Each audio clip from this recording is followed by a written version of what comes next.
Flipping through Moon Girl and the Prince. Opening.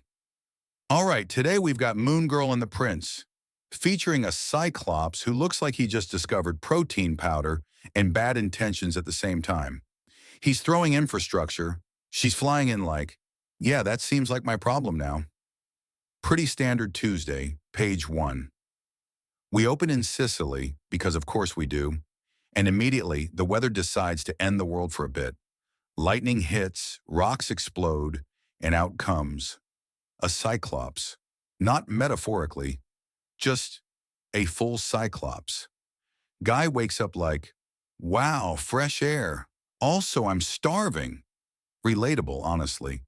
Then immediately heads to a dock and starts eating like he's been stuck in a Culver's drive-thru line for 2,000 years. Page 2, cut to Moon Girl, Claire Loon, waking up from a nap. She's having a real strong, I slept too good and now something's wrong moment. Checks the paper. Prince Mengo, dead. She goes, that seems off, which is correct. Also, we get the classic, moon-powered plane, Moonstone necklace, zero explanation, full confidence. She just shrugs and goes to investigate like she's late for work. Page 3. She shows up and immediately gets ambushed. Some guy dramatically reveals it's the professor, which in Golden Age comics means this man owns at least one unnecessary machine. Gunfire starts. Moon Girl responds by ignoring bullets, throwing hands, and generally not respecting physics, then immediately gets clipped by a ricochet because apparently even she can't outmaneuver bad aim. Page 4. The crooks run. Classic move. They're like, we've got to get out of here. Meanwhile, out of the water, Cyclops returns. Because this story said, what if we had two problems? And the bad guys instantly pivot to, hey, what if we team up with the giant monster? Which is never the right call, not once in history. Page 5, Cyclops decides, yeah, crime seems fun. He starts, lifting boats, talking in ancient Latin, immediately becoming the strongest guy in the room. The criminals are thrilled. They found a one-eyed forklift with anger issues. Moon Girl, meanwhile, is tracking footprints like, yeah, that's not normal. Page 6. Now Cyclops is fully committed to crime. He's busting into banks, eating bullets, throwing cars like they're suggestions. Meanwhile, Moon Girl is in her lab like, all right, time to lock in.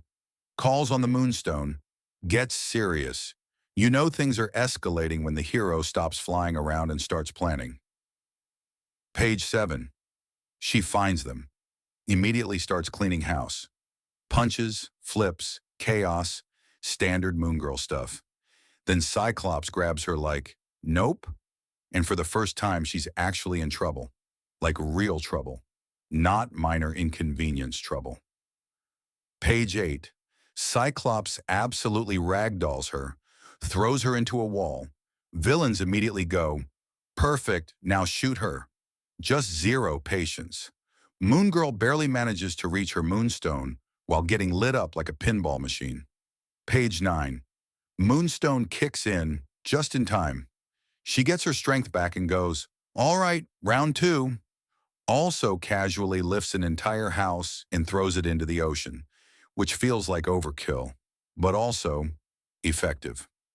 Page 10, final page. Final fight. Big, dramatic, very Golden Age. Grappling, throwing, yelling about strength Moon Girl eventually overpowers Cyclops, drops him, then calmly decides, I'm just going to trap him forever with Moonstone energy. No trial, no paperwork, just, you live here now. Then she hands the crooks over like it's a completed task list, and that's Moon Girl and the Prince. A story where a Cyclops wakes up and immediately chooses crime. Criminals see that and go, we can use this. Moon Girl fixes everything using moon powers and mild frustration. Honestly, efficient.